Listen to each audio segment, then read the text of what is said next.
Magandang gabi, Luzon, Visayas at Mindanao.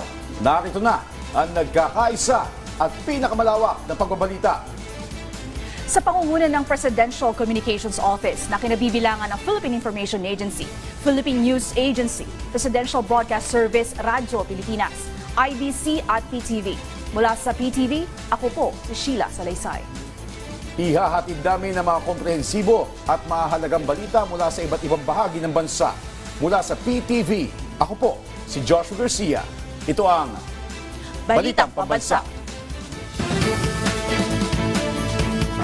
Ngayong gabi sa Balitang Pambansa, Pangulong Ferdinand R. Marcos Jr. pinangunahan ang pamamahagi ng 8 housing project sa ilalim ng Yolanda Permanent Housing Program. Pagdedeklara ng food security emergency, sinang-ayunan ni Pangulong Ferdinand R. Marcos Jr.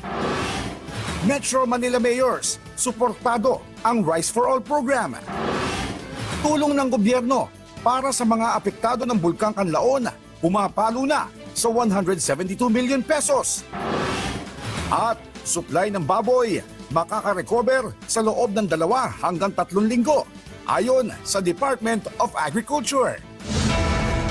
Una po sa ating mga balita, pinangunahan ni Pangulong Ferdinand R. Marcos Jr. ang turnover ng 8 housing projects sa ilalim ng Yolanda Permanent Housing Program.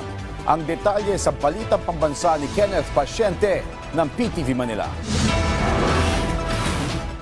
Masyadong malala, akala nga namin hindi na kami mabubuhay. Bangungot pa rin para kay Josefina ang naranasan niya nang tumama ang Super Typhoon Yolanda noong 2013. Hindi kasi natapos ang hamon na kanyang kinaharap nang tumigil ang bagyo. Dahil matapos masira ang kanyang bahay at ari-arian, hindi na naging madali ang buhay para sa kanya at kanyang pamilya. Isa lamang si Josefina sa mga libo-libong nakadanas ng hagupit ng Yolanda. Kaya para matulungan silang makabangon muli, pinangunahan ni Pangulong Ferdinand R. Marcos Jr. ang ceremonial turnover ng nakumpletong 8 housing project sa ilalim ng Yolanda Permanent Housing Program ng National Housing Authority. Ibinahagi niya ang symbolic key na sumasalamin sa nasa 3,517 na housing units sa 8 proyekto na itinayo sa Leyte, Samar at maging sa Biliran. Ayon sa Pangulo, paraan ito ng pamahalaan para bigyan ng kapanatagan ng mga nabiktima ng bagyo. Sa bagong Pilipinas, hangad namin na makita kayong matagumpay, hindi lamang para sa inyong sarili, kundi para rin sa kinabukasan ng mga susunod na ating henerasyon. Sama-sama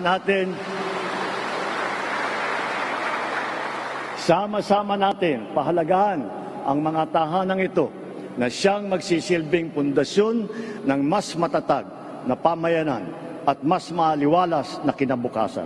Tiniyak din ng punong ehekutibo na kabilang sa pagsisikap ng pamahalaan ay ang makapagtayo ng mga disaster-resilient na uri ng mga pabahay para maging handa ito sa mga mas malalakas na kalamidad na bunsod na rin ng climate change. Kasabay ang pagtiyak na tutugunan ng pamahalaan ang pagpapalakas pa ng mga flood mitigation project. Mayroon pong flood mitigation project dito sa Leyte. Ito po yung Leyte Tide Embankment Project na layong mabigyan ng proteksyon laban sa malalakas na alon ang mga komunidad na malapit sa dagat.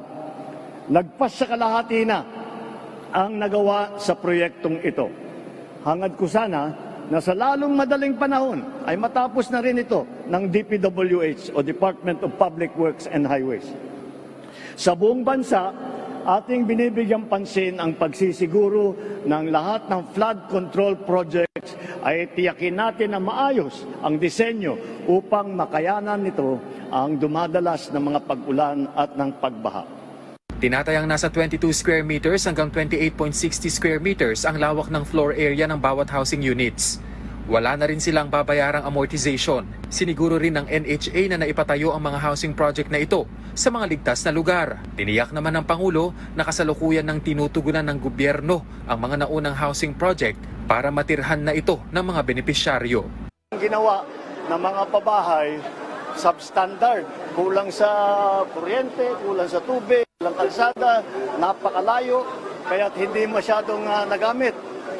Ngunit ang ginawa natin ay ngayon nagbigay tayo ng kaunting pondo pa para yung mga NHA na ginawa na una na technically substandard ay inayos na at pwedeng magamit.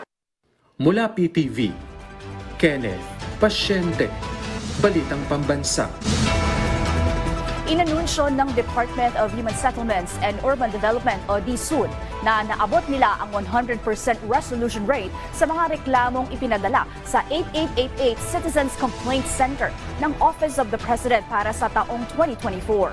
Sa ulat ng 8888, nakamit ng kagawaran ang resolusyon at 98.55% compliance rate sa loob ng 72 oras mula Enero 1 hanggang Disyembre 31, 2024. Nakatanggap ang DSUD ng 758 na reklamo at nalutas ang lahat maliban sa 11 kaso. Binigyan din ni DSUD Secretary Jose Rizalino Acuzar ang mga tagubilin ni Pangulong Ferdinand Marcos Jr. na magbigay ng buong suporta sa mamamayan at hinikayat ang mga tauhan ng kagawaran na magsikap pa para sa kapakanan ng mga pinakamahihirap na sektor ng lipunan. Sang-ayon si Pangulong Ferdinand R. Marcos Jr. sa pagdedeklara ng food security emergency upang matiyak ang abot-kayang presyo ng bigas. Sa isang ambush interview, sinabi ng Pangulo na ito ay sa harap ng pagsisikap ng pamahalaan na pababain ng presyo ng mga bilihin, partikular ang bigas. Dagdag pa ng Pangulo, paraan ito para maayos na gumana ang merkado nang hindi umaaray ang mga mamimili.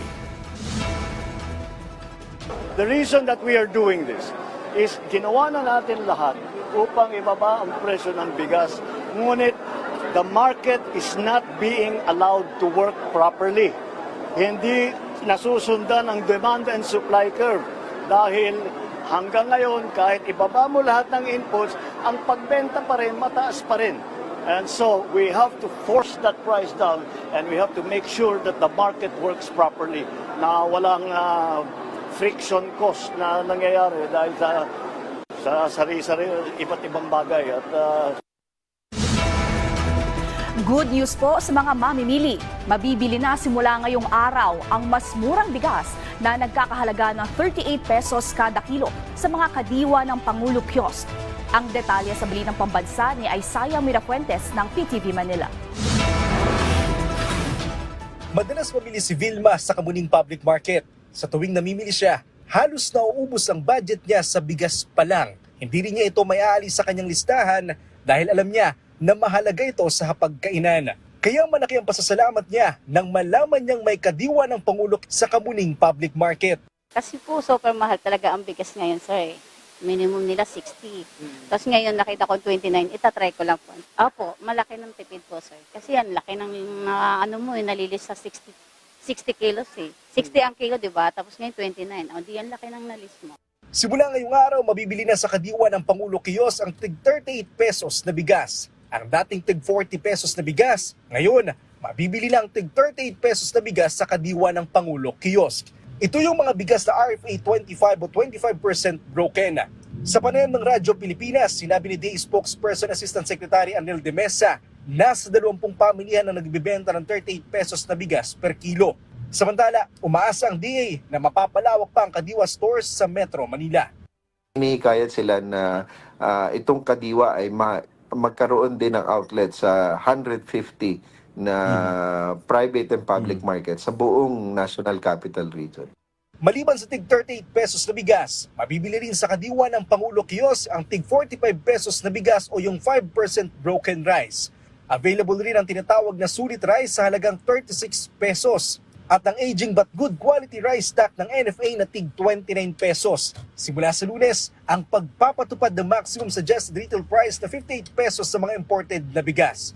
Isaiah Mirafuentes, Balitang Pambansa. Tutulong ang mga alkalde ng Metro Manila sa Department of Agriculture na mamahagi ng murang bigas mula sa National Food Authority o NFA sa halagang 38 pesos kada kilo sa mga lugar na mababa ang kita. Layunin ng programang ito na mapabuti ang access sa pagkain at ma-stabilize ang presyo ng bigas. Sa ngayon, ang NFA ay may 300,000 metriko tonelada ng bigas at ang mga lokal na opisyal ay nakatuon sa pagtiyak ng mabilis at makatarungan distribusyon. Ang hakbang na ito ay sumusuporta din sa mga magsasaka bago ang nalalapit na panahon ng anihan. Inilaan ng Department of Agriculture Ilocos Region ang mahigit sa 40 milyong piso bilang danyo sa mga hog raiser na apektado ng African Swine Fever o ASF sa Ilocos. Makatatanggap ang mga ito ng 40,000 piso para sa piglets, 8,000 piso para sa growers at 12,000 piso para sa breeders.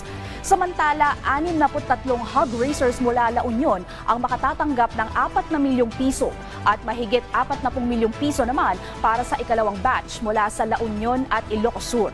Patuloy pa rin ang pagpapatupad ng biosecurity at quarantine upang mapigilan ang pagkalat ng ASF. Kaugnay niyan, posibleng bumalik na sa normal sa susunod na 3 linggo ang supply ng baboy sa bansa. Ito ang sinabi ng Department of Agriculture kasunod ng pagtaas ng presyo ng baboy sa Metro Manila.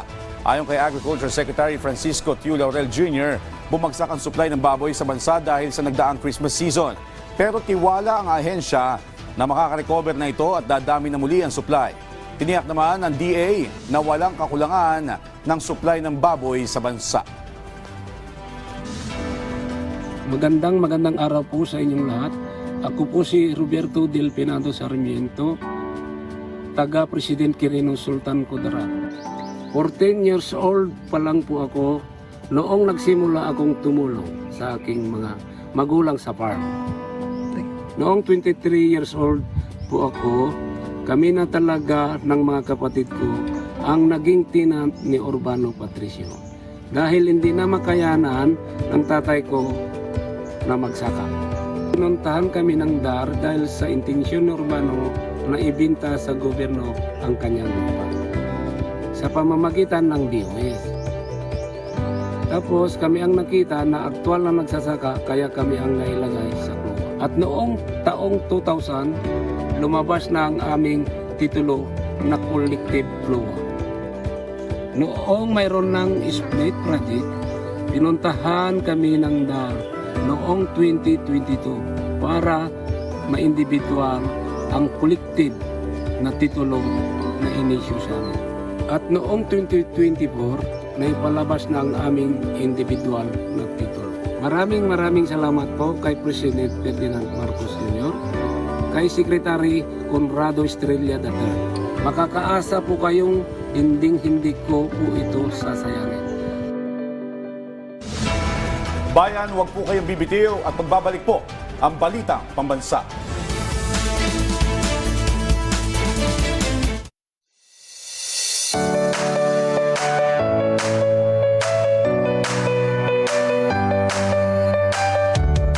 Ating bibisitahin ang isang modelong lungsod na bagamat may kaparehan ng pangalan ay nagawa pa ring maitampok ng buong husay ang kanilang katangi-tanging pagkakakilanlan.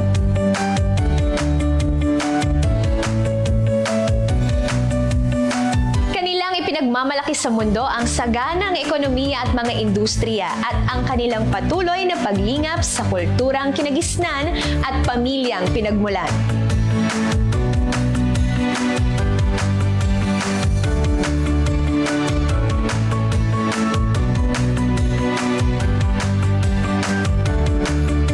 Sama-sama nating tuklasin ang mga likhang yaman ng lungsod ng Naga, probinsya ng Cebu. Dito sa Sagisag Kultura TV.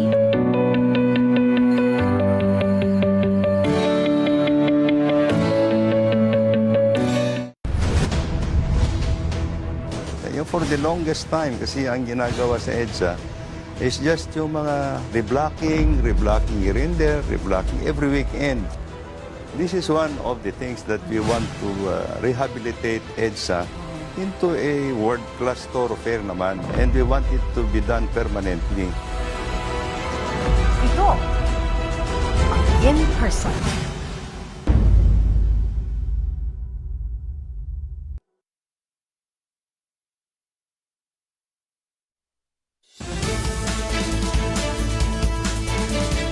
Muling ginarantyahan ni Pangulong Ferdinand R. Marcos Jr. na hindi mababawasan ang serbisyo ng PhilHealth. Binigyan diin ng Pangulo na hindi na issue kung may subsidy o walang subsidy ang PhilHealth dahil tuloy-tuloy ang ginagawa nilang pagpapadami ng serbisyong ibinibigay ng PhilHealth. Tiniyak ng Pangulo na mas malaking insurance claim ang isinusulong nilang maibigay ng PhilHealth ngayong 2025. At ito ang guarantee ko. Napakasimple lang ang guarantee ko. Kahit may subsidy, kahit walang subsidy, kahit anong contribution, all of these issues, hindi mababawasan ang serbisyo ng PhilHealth. Hindi mababawasan ang bayad ng PhilHealth sa insurance claim. In fact, baliktad, padadamihin pa namin ang serbisyong ibibigay ng PhilHealth, palalakihin pa namin ang pagbayad sa insurance claims. So, I would like to just assure everybody, huwag niyong inaalala na mababawasan ang serbisyo kahit na kanino, para sa senior, para sa mga hirap, para sa middle class. Walang mababawasan kahit isang kusing. Quite the opposite. Dadagdagan natin yan in 2025, mas dadami pa ang magiging serbisyo na ibinibigay ng PhilHealth, mas lalaki pa ang magiging payment na ibibigay sa insurance claim. Kaya huwag po kayong mag-aalala, walang mawawala sa serbisyo ng PhilHealth. Mas pinapaganda pa nga namin ang pagpatakbo ng PhilHealth para mas marami pang maibibigay sa taong bayan. Pumalo na sa mahigit 170 million pesos ang naipabot na tulong ng pamahalaan sa mga pamilyang apektado ng pagputok ng Bulkang Kanlaon. Batay sa datos ng National Disaster Risk Reduction and Management Council, nakapaloob dito ang naipabot na tulong sa Central Visayas na nagkakahalaga ng mahigit 109 million pesos at sa Western Visayas na nagkakahalaga ng mahigit 60 million pesos. Sakop ng naipabot na tulong ang mahigit 10,000 pamilya sa Western at Central Visayas. Tinutulungan ng LGU ng La Casellana, Negros Occidental ang mga magsasakang naapektuhan ng pagsabog ng Mount Canlaon na makapagbenta ng kanilang mga pananim sa mga evacuation center. Pinayagan sila makapasok sa kanilang mga sakahan para anihin at ibenta mga produkto tulad ng repolyo, carrots at kamote. Ang mga pananim ay ibinenta sa isang trading center at binili din ng Municipal Social Welfare and Development Office para sa mga benepisyaryo ng Walang Gutom Food Stamp Program. Hanggang ngayon, may 4,312 katao ang nasa mga evacuation centers sa munisipyo. Inilunsad ng Department of Social Welfare and Development ang kanilang programang Walang Gutom sa bayan ng Pototan at Batad, Iloilo na makakatulong sa mga bata. Ang detalye sa Balitang Pambansa ni Rena Dagoon ng IBC 13. Upang matiyak na walang batang matutulog na gutom at walang pamilyang may iwan, inilunsad na rin ng Department of Social Welfare and Development ang kanilang programang Walang Gutom sa bayan ng Pototan at Batad, Iloilo. Unang nakatanggap ang 270 pamilyang benepisyaryo ng food assistance sa pamamagitan ng kanilang EBT card na nagkakahalaga ng 3,000 piso bawat isa na may kabuwang 870,000 na alokasyon. Ang Walang Gutom program nagapanigurado na wala isang bata na magkakatulog sa kagabihon na gutom. Pag wala sa binikanan na magtubay sa lamisa na subuan. Ano? Yes. And wala isang komunidad na magpabilin or mawigit because we need to fight against poverty and malnutrition. So, amo nga siya ay isa man sa mga katuyuan kunya na mayara nga walang gutom program. Ang mga pamilya na ito ay bahagi ng 14,173 mga poor families o may mababang kita na target sa buong probinsya ng Iloilo at Antique na may 10,406 na benepisyaryo sa Iloilo at 3,787 sa Antique. Kabilang sa napiling benepisyaryo ay ang pamilya ni Tatay Erwin. Thank you sa kuna. Ay para sa ako ay wala ako ng grabe lang. Balabal. Nakipagtulungan din ng DSWD sa 2 lokal na pamilihan kasama ang isang Sustainable Livelihood Program Association upang matiyak ang maayos sa pagpapatupad ng programa. Sakop din ng programa ang Iloilo at Antique na may nilaang 42.57 milyon na mga food credit para sa 42 bayan ng Iloilo kasama ang lungsod ng Iloilo at Pasig City. Ang Walang Gutom Food Stamp Program ay isang mahalagang programa na tumutulong sa mga pamilyang Pilipino na magkaroon ng sapat na pagkain at maiwasan ang gutom at mapabuti ang kalusugan ng bawat mamamayang Pilipino. Mula sa IBC 13, Rena Manubag Dagoon para sa Balitang Pambansa. Dahil sa amihan season, maliit lang ang kita ng ilang negosyante sa Pagudpud, Ilocos Norte. Kaya naman ang lokal na pamahalaan patuloy na nakaalalay. Narito ang ulat ni Rani Dorilag ng Radyo Pilipinas, Lawag. Ito ang pinasinayaang tourist rest area ni Pangulong Ferdinand Marcos Jr. sa Pagudpud, Ilocos Norte noong nakaraang taon. Tiyak na magagamit yan ng mga turistang pupunta rito sa susunod na buwan dahil sa mga nakalatag na aktibidad ng lokal na pamahalaan para sa kanila. Ating tulong po yung tourist rest area natin doon kasi naitaon po doon sa ongoing na development ng Municipal Beach Park po natin. So wala tayong restroom doon sa loob. So ang ginagamit po ng mga bisita natin is the restrooms ng ating tourist rest area. Ang mga aktibidad gaya ng Battle of the Band at 4x4 race na magsisimula sa February 14 ay paghahanda ng LGU para makahikayat pa ng mga turista ngayong nalalapit na ang summer season. Kaya naman ang mga maliliit na negosyante sa Pagudpud, ikinatuwa ang mga ganitong programa ng lokal na pamahalaan lalo't mahina ang kanilang kita. Lubos din ang pasasalamat nila sa mga alok na training at tulong ng mga ahensya ng pamahalaan gaya ng Department of Trade and Industry. Tapos sa 3 days po, nakakarami din po kaming mga Ilocos Norte na MSMEs po. At malaking tulong po ito sa pagpapaaral namin sa mga anak namin. Pagtitiyak ng lokal na pamahalaan, patuloy nilang isusulong ang pagpapalakas ng turismo para makatulong din sa mga maliliit na negosyante sa Pagudpud. Mula PBS Radyo Pilipinas, Radyo Publiko Lawag, Rani Dorilag para sa Balitang Pambansa. Ibinahagi ng Food and Drug Administration o FDA ang kanilang mga napagtagumpayan nitong 2024 at mga plano pa ngayon 2025. Narito po ang detalye.